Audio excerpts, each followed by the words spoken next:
But once you realise you're not going to be around forever, I think that's what makes life so magical.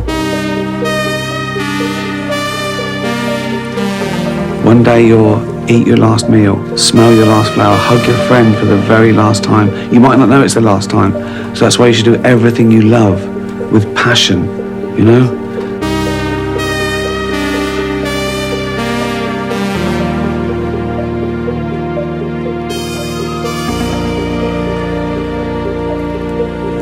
Treasure the few years you've got, because that's all there is.